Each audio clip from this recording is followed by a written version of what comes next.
Hello, mic test. Itong tutorial na to,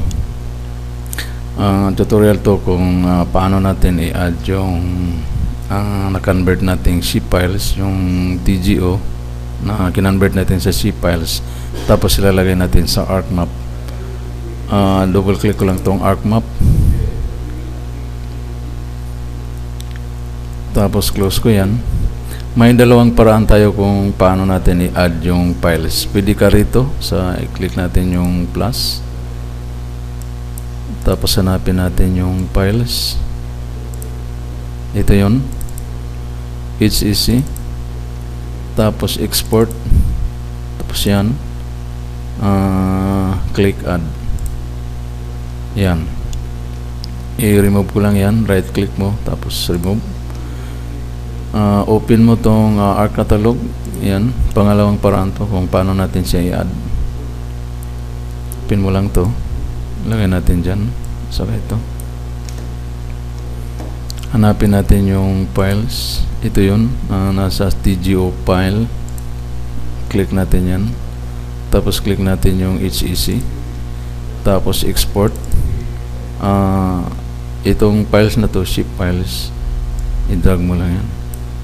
Okay, close ko to, maximize ko yan. Ngayon right click ko to, open attribute table. Ito na yung attributes nya. Meron siyang point name, itong date, tapos time, elevation, at saka yung horizontal at saka vertical, yung coordinates niya.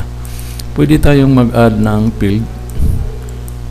Click natin itong option,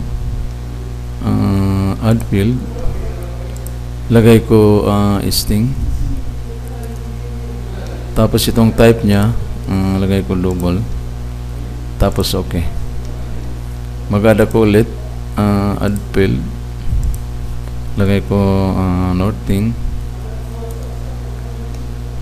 type double, tapos okay.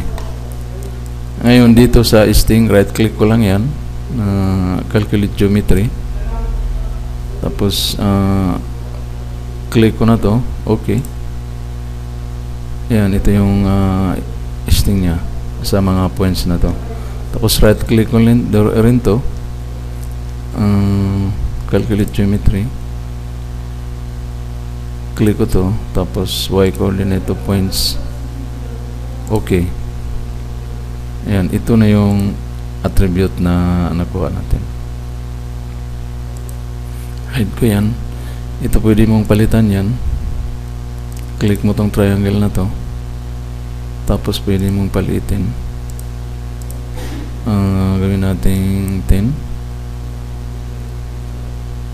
Okay. Then double click kung lalagyan natin siya ng label. Click natin yung label, click natin yan, tapos ito point name, okay. Okay, ito na yung label nya. Ayan, ito yung house connection number nya, ito. Ayan na yun. Ngayon i-click natin yung right click natin ulit, attribute. Kung pwede natin, kung gusto nating hanapin to dito sa picture nya, ito, pwede nating right click to, tapos zoom to, ito na yun, or double click natin, ito siya. Okay,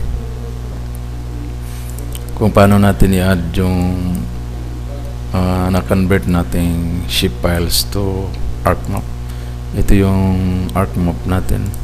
Ito na yung environment ng ArcMap. Okay, hanggang dito lang.